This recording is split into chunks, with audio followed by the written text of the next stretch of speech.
Nós estamos num ambiente profético, onde o Espírito Santo, ele te revela coisas ocultas, escondidas, que você nunca vai descobrir num curso, que você nunca vai descobrir numa pregação. Por quê? Porque eu falo aquilo que na verdade o Espírito Santo, ele traduz em você.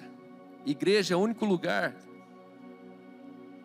que um cara fala e 300 pessoas escutam outra coisa, senão o que ele falou. A glória da pregação é que você está ouvindo aquilo que eu não disse, mas através do que eu falo, existe um Espírito que ele usa isso na sua vida, e ele te leva para lugares que você fala: meu Deus, como que eu estou pensando nisso? Achei que era para mim.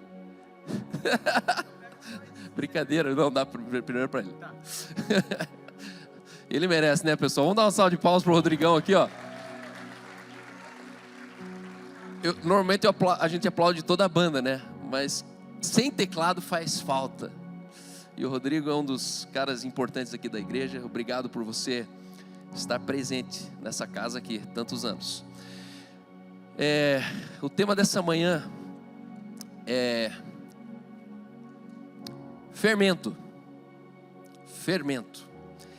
Se você puder, abra sua Bíblia em Marcos 8,15. Marcos 8,15. E conforme se for abrindo, você pode ficar de pé. Nós queremos ler juntos. Marcos 8,15. Quem abriu, fica de pé. Marcos capítulo 8, versículo 15. Na verdade, vamos começar no 14. E aí você pode ficar de pé conforme você acha. Calma, não trouxe minha Bíblia, então abre o seu aplicativo.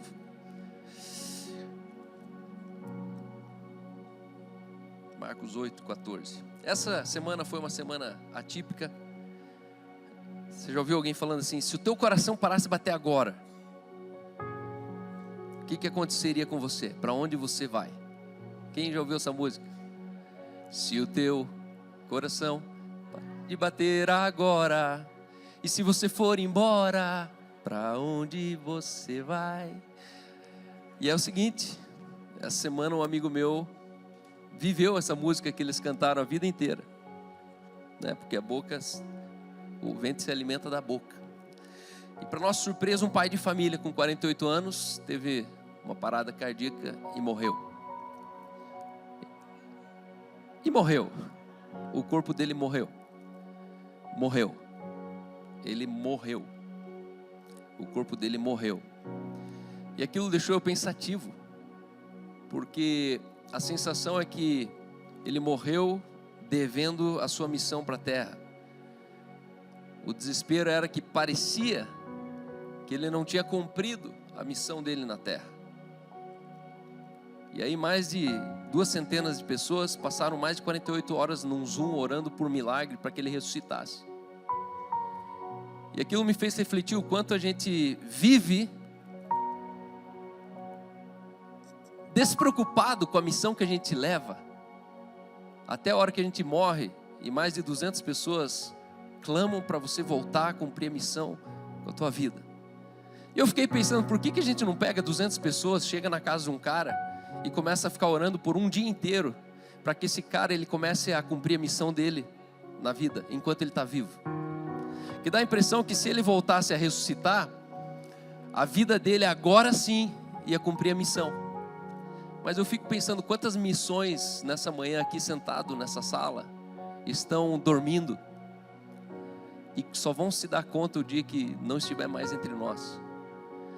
O apóstolo Rina, não sei se vocês acompanharam, mas um dos homens talvez mais legendários do nosso país, estabeleceu mais de 590 igrejas, bola de neve. Vários de vocês talvez estão aqui hoje porque o evangelho entrou na sua casa por uma igreja chamada Bola de Neve. Subitamente ele tem um acidente de moto e aos 52 anos ele morre. E tudo isso mexeu comigo essa semana, porque eu fico pensando quanto tempo de vida que eu ainda tenho na terra. Quanto tempo você ainda tem na terra? E isso só aumentou a minha urgência de viver uma vida ligado no... Posso falar palavrão aqui? Não. Tem que ser no inglês, né? Ligado no whatever. Uma vida ligada no que se dane, para não falar outra palavra.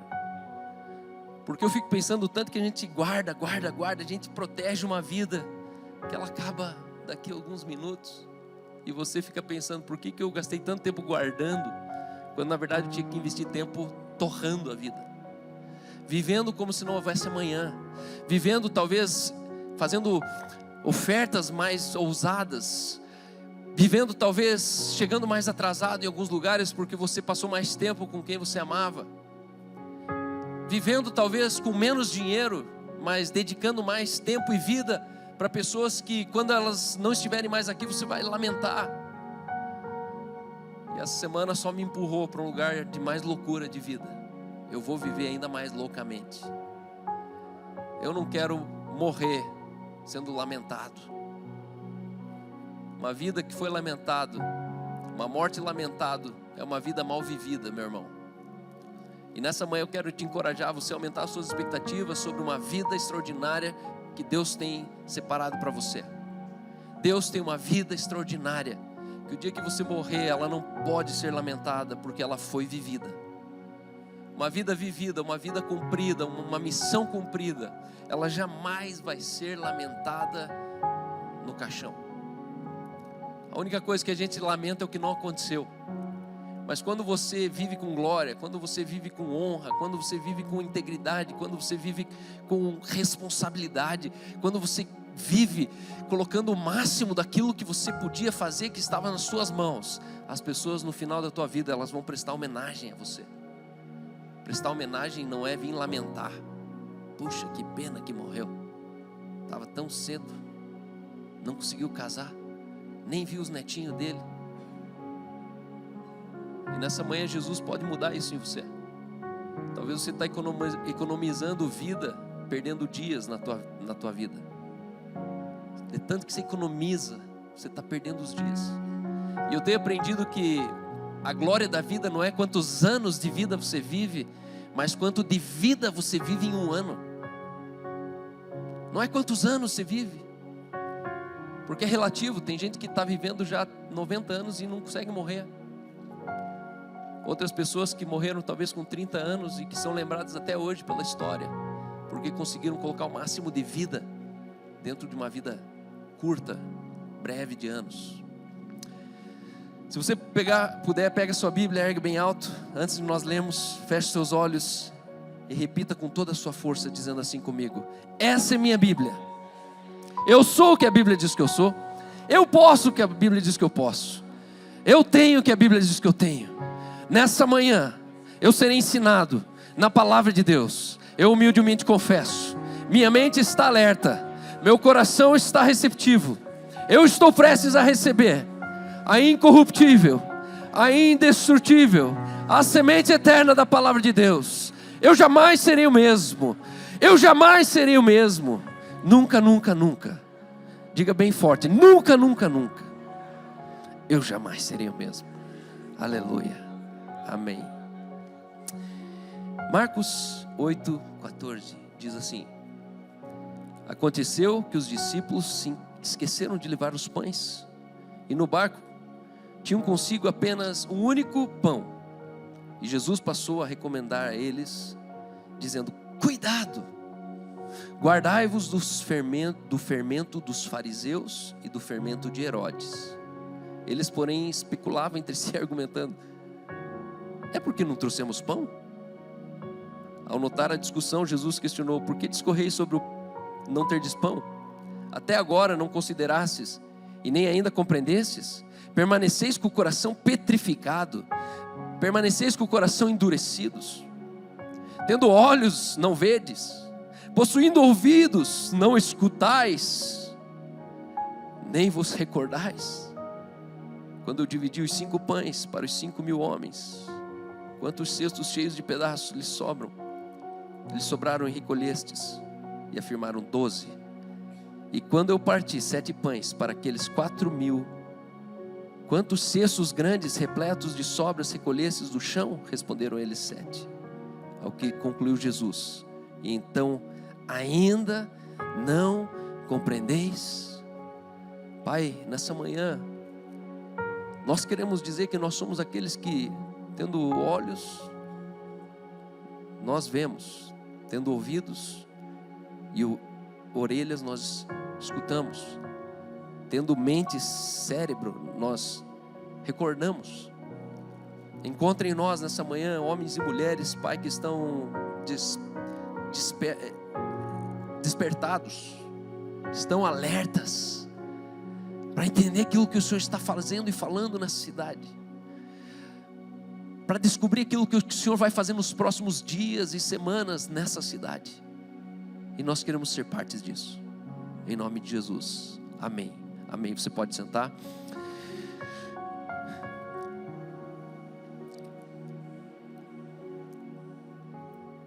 Essa semana eu estava lembrando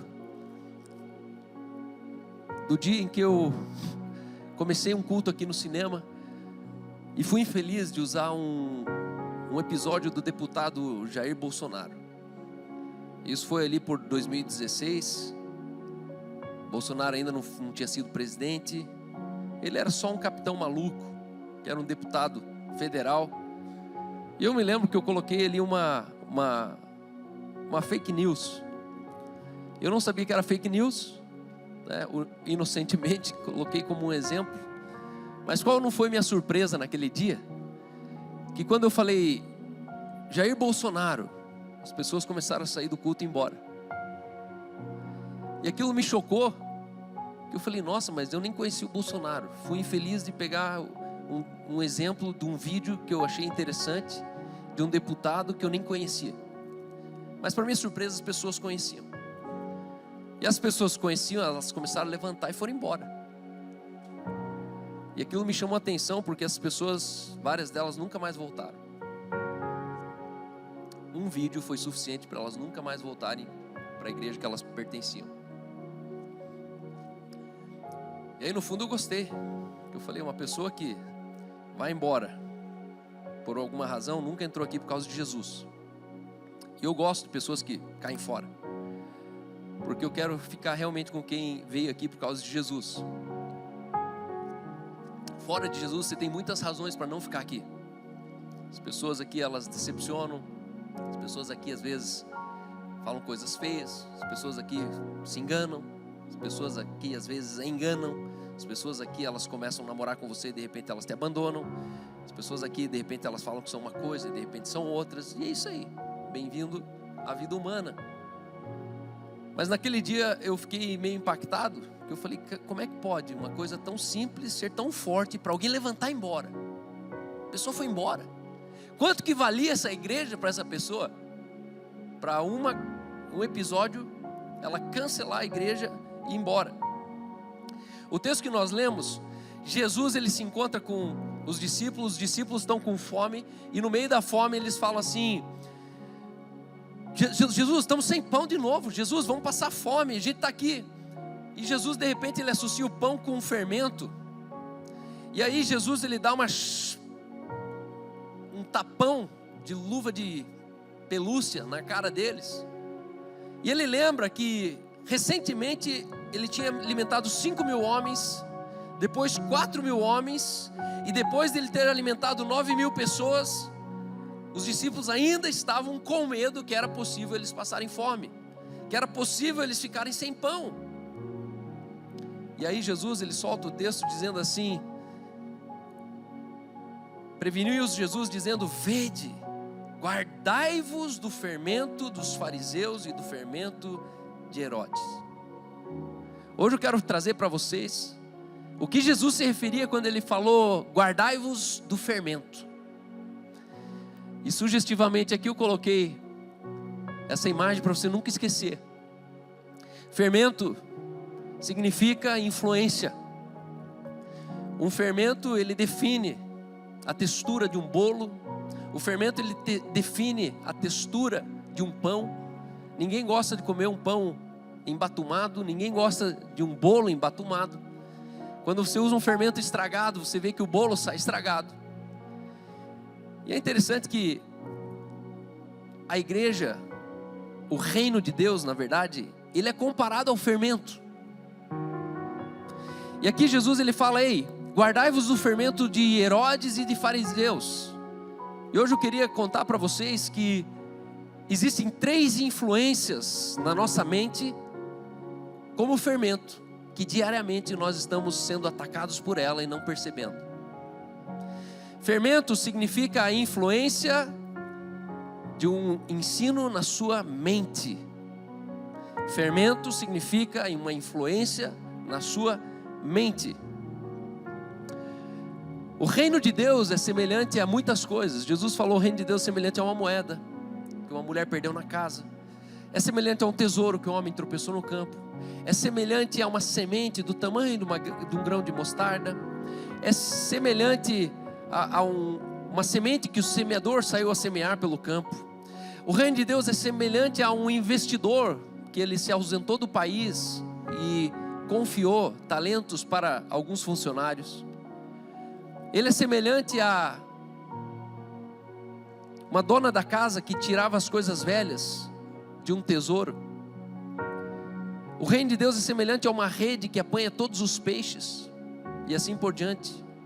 E aí de repente ele diz: e o reino de Deus é semelhante a um fermento. Primeiro ele fala, o reino de Deus é semelhante a um fermento, mas depois ele fala: cuidado com o fermento que não é o reino de Deus. E esse texto está dizendo que existe mais de um fermento. Existe o fermento de Herodes e existe um fermento dos fariseus. Jesus, ele andava sempre alertando as pessoas sobre a influência na mente que podem roubar os nutrientes da revelação e da renovação mental. Um fermento, ele te impede de você renovar a sua mente. Um fermento, ele te impede de você nutrir a sua mente com vida. Um fermento. Fermento significa a influência na sua mente. Esses fermentos estão vivos e ativos, agindo todos os dias, e por isso eles afetam grandemente como nós pensamos, consequentemente como vivemos e consequentemente como nós terminamos. As pessoas, elas estão vivendo vidas em sofrimento, fruto de um fermento. As pessoas estão vivendo vidas de prejuízos, frutos de um fermento. E fermento é a primeira coisa que vem na sua mente quando você está numa circunstância que você não sabe o que fazer. Essa semana, na quarta-feira, eu tive a função de pai durante a semana inteira. Minha esposa viajou no domingo de madrugada e ficou até sábado. Quase morri, se não fosse minha sogra lá em casa. Mas descobri quanto é importante uma mãe em casa. E na quarta-feira nós tínhamos o feriado. Obrigado, pessoal que deu esse feriado para nós aí. E aí eu saí, meio-dia, minha sogra falou assim: leva boné e protetor que o sol tá forte. Eu, beleza, peguei as 4 crianças, coloquei no carro, cada uma fez sua mochilinha. Vamos aos zoológicos. E aí a gente começou a dirigir em direção ao zoológico. Quando eu passei ali pelo viaduto do Boqueirão, aquilo ali estava inteiro fechado, numa neblina, numa chuva que começou ali, e por 6 quilômetros só chovia. Um carro rodou na pista ali, bem naquela ruazinha do zoológico. E resumindo, a gente tinha marcado com uns amigos nossos, eles já estavam lá estacionados, dentro do carro esperando. E quando a gente chega no zoológico, um toró caindo, as pessoas todas correndo como se fosse tivesse acontecido alguma catástrofe, todo mundo correndo para os carros todos indo embora, e a gente chegando. Eu cheguei no zoológico, encostei o carro e pensei: cara, não acredito que aconteceu isso. Dentro de mim eu já estava lutando com os meus próprios pensamentos, falando: que burro que eu fui, né? Eu saí de casa e não vi se ia chover ou não. Só que para minha surpresa, eu aprendi uma coisa com meu pai, meu velado, meu finado pai, que meu pai sempre falava para mim, eu não entendia. Aquele dia eu comecei a entender. Ele falou: meu filho, quando você não souber o que fazer, não faça nada. Isso é uma instrução de sabedoria assim que Deus deu algumas para Salomão, uma sobrou para meu pai ali. E meu pai sempre falava: você não sabe o que fazer, meu filho? Não faça nada. Não, pai, mas tem... Não faça nada. Não faça nada. E eu encostei a caminhonete ali, deixei o ar-condicionado, ela ligada, E eu com 4 crianças dentro da caminhonete, não fazendo nada. Eu parei ali e falei, quer saber, eu vou ficar aqui, não vou descer, não vou sair, não vou... E eu fiquei parado, vendo qual que era. Sabe quando você não sabe o que fazer? Se eu for para casa, vou perder o frete. Se eu descer, as crianças vão se molhar, vão ficar tudo sujo. E aí nisso minha filha olha para mim do lado e fala, pai, vamos orar. Eu ri, né? Ela lembrou que eu esqueci. Tá bom, Mel, pode orar. E ela orou. Quando ela terminou de orar, minha maior surpresa foi que no banco de trás tinha mais 3 crianças. E meu segundo filho de 8 anos, assim que ela terminou de falar amém, ele começou a orar atrás. E ele emendou a oração dela. E de repente o Taylor orou e falou assim, Deus, eu sei que a chuva é muito importante para as plantas, mas nós chegamos no zoológico e nós gostaríamos de só dar uma volta no zoológico. Você pode parar a chuva agora e voltar a chover na hora que a gente for embora. E aí a gente terminou em nome de Jesus, amém. E pasmem, em 5 minutos, diante dos meus olhos, o céu abriu e o sol começou a raiar tão forte que toda a água que estava no asfalto começou a evaporar na minha frente. Sabe quando a água começa a evaporar assim? E aquilo foi tão súbito, foi tão forte que meus amigos que já estavam a caminho de casa, eles olharam aquilo acontecendo e falaram, nós já estamos voltando aí. E eles voltaram porque o céu abriu. E a gente deu uma volta inteira dentro do zoológico, sem cair uma gota de água. Isso me fez me envergonhar, primeiramente, porque para mim era distante eu orar para Deus parar a chuva. Só que isso me fez lembrar do fermento que está dentro da cabeça dos meus filhos. Eu não pedi, filhos, vamos orar para Jesus parar a chuva. Eu não pedi nada. Eu vi emergir um reino que eu cultivo dentro da vida dos meus filhos desde que eles nasceram, fazem 11 anos. 11 anos, a gente está ali colocando fermento, colocando fermento, colocando fermento. E numa circunstância onde não tinha o que fazer, o fermento fez efeito. Agora existem outros 2 fermentos que a Bíblia diz. O fermento de Herodes fala de uma influência ateísta, baseado na força do homem e baseado no sistema humano. Quando Jesus ele falou, guardai-vos do fermento dos fariseus, ou do Herodes, Jesus estava aqui se referindo ao status quo, como as coisas elas são socialmente estabelecidas. E qual que é o nosso problema? Que às vezes a gente renuncia o fermento do reino, porque a gente precisa obedecer o fermento do Herodes. O fermento do Herodes fala sobre a tua mentalidade herodiana, onde você é a resposta para os teus próprios problemas, onde você assume suas próprias responsabilidades.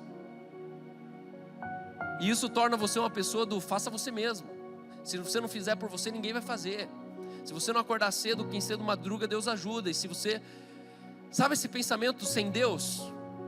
Ninguém é por você. Se você não fizer, ninguém vai.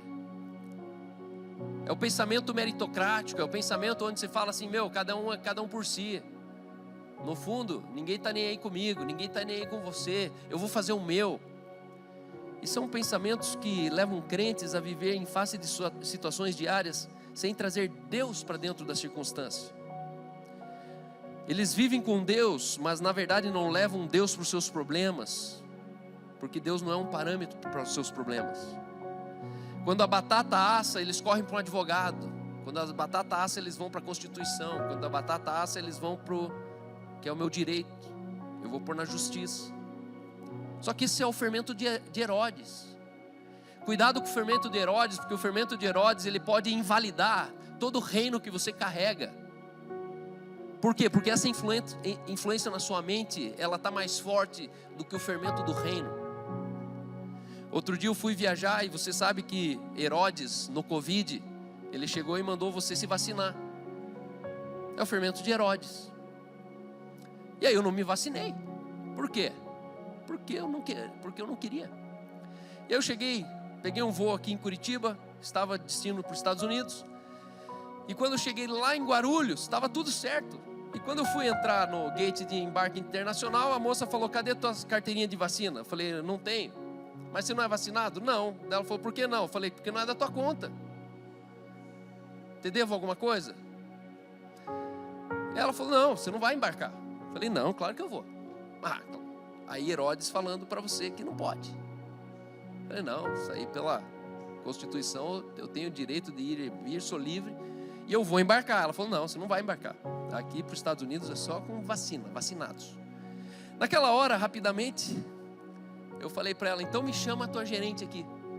Ela chamou a gerente. Aí eu pensei: bom, tem que mudar a estratégia, porque com ela eu fui rude. Se eu for rude eu perco, porque eu dependo do serviço dela. Assim que ela foi buscar a gerente, eu ali falei: meu Deus, o que eu faço agora? E de repente Deus falou comigo e falou assim: lembra que você é um atleta. Você já correu 7.500 quilômetros com o seu aplicativo. E atletas, vários deles não foram vacinados por questões cardíacas, porque a vacina no atleta tinha um efeito colateral diferente. E aí veio a japonesinha e falou: tudo bem, senhor? O que está acontecendo? Eu falei: minha senhora, eu preciso muito embarcar. Ela falou: mas o que aconteceu que você não vacinou? Eu falei: eu já corri 7.500 quilômetros com o meu aplicativo. E tirei o aplicativo da Nike Running e mostrei. Eu falei: já corri 7.500 quilômetros. Eu sou atleta de corrida. E eu não pude ser vacinado, porque senão eu podia ter um problema cardíaco. Ela falou: sério? Mas você tem esse documento? Você consegue essa declaração? Eu falei: claro que eu consigo. Só um minutinho. Aí eu fui, escrevi no meu WhatsApp para o meu médico, falei: doutor, manda essa declaração, escreve assim, o Carl Dietz, ele correu 7.500 quilômetros, ele não pôde ser vacinado. Aí ele falou: mas Carl, essa declaração nem existe. Falei: doutor, só faça e manda para mim. Obrigado. Em 10 minutos ele foi, imprimiu, mandou assinado. Eu entrei, fui para os Estados Unidos, voltei dos Estados Unidos, depois traduzi, fui de novo para os Estados Unidos, voltei para os Estados Unidos. O que estou dizendo com isso? Que existe um fermento de Herodes que vai querer dizer para você o que você pode daquilo que você não pode. E bobo é quem está com esse fermento na cabeça. Porque existem coisas que são certas e erradas de fazer, mas existem coisas que são justas e injustas de fazer. E nós fomos criados para uma vida de justiça e injustiça. Nós fomos chamados para fazer aquilo que é justo e não fazer o que é certo. Só que o fermento de Herodes vai falar o que é certo daquilo que não é certo. O reino fala daquilo que é justo do que é injusto. E aí tem muita coisa justa que você vai fazer que Herodes vai falar que está errado. E aí sabe o que eu sugiro para você? Quebre com Herodes, mas não quebre com o reino. Desobedeça Herodes, mas não desobedeça o reino. Toda desobediência civil na Bíblia foi seguida de um milagre. O fermento de Herodes jogou Daniel na cova dos leões. Deus fechou a boca dos leões. O fermento de Herodes colocou José vendido como escravo no Egito. Ele se tornou governador. O fermento de Herodes colocou Daniel, Sadraque, Mesaque e Abednego dentro de uma fornalha acesa. E quem morreu foi quem colocou eles lá. Porque o fermento de Herodes, ele não te livra da morte e do mal, mas o reino, o fermento do reino, sim, ele te livra de toda a consequência de Herodes. E aí existe um terceiro fermento, com isso eu termino, que é o fermento dos fariseus. Então primeiro tem o fermento de Herodes, tem o fermento dos fariseus, e depois eu tenho o fermento do reino de Deus. O fermento dos fariseus representa o sistema religioso.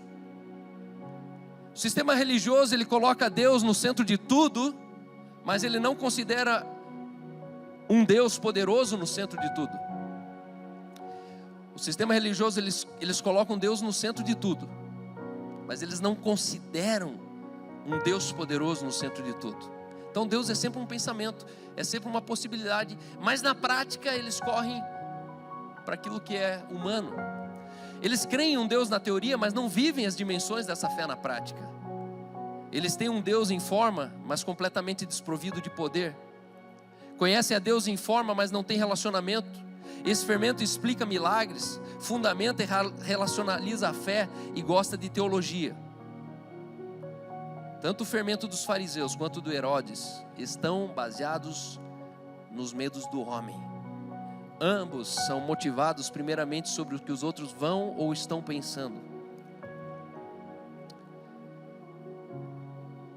Provérbios 29, 25 diz: o temor do Senhor traz um laço, mas quem se apoia, confia e põe sua confiança no Senhor está seguro e estabelecido nas alturas.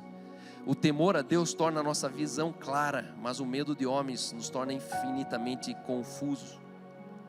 E nessa manhã, a minha mensagem para você é o seguinte: diante de uma circunstância difícil, que fermento hoje está influenciando a sua decisão? Será que você está agindo religiosamente por causa de fariseus? O pensamento farisaico, o pensamento religioso, ele sempre te faz tomar decisões baseadas em medo e culpa. Guarda uma coisa: no reino de Deus que nós pertencemos não tem medo, nós não nos orientamos por culpa. Nenhuma decisão nossa é baseada em culpa. E muitas vezes nós estamos vivendo um cristianismo que na sua prática ele não tem resultado, e você pensa assim: Cal, Deus não está funcionando, Deus não está funcionando. Claro, você está com o fermento do fariseu e não do reino. Jesus sabia muito bem dessa diferença e ele censurou várias vezes os fariseus. Jesus o tempo todo, Jesus ele olhava e falava: isso é fermento de fariseus. Jesus em muitos lugares eles estavam praticando milagres, mas existiu momentos que ele não pôde realizar ali milagres. E aí a Bíblia diz assim que Jesus, conhecendo-lhe os pensamentos, Jesus censurou-lhes, dizendo: vocês, por que vocês estão pensando o que estão pensando? O pensamento religioso é um pensamento faccioso.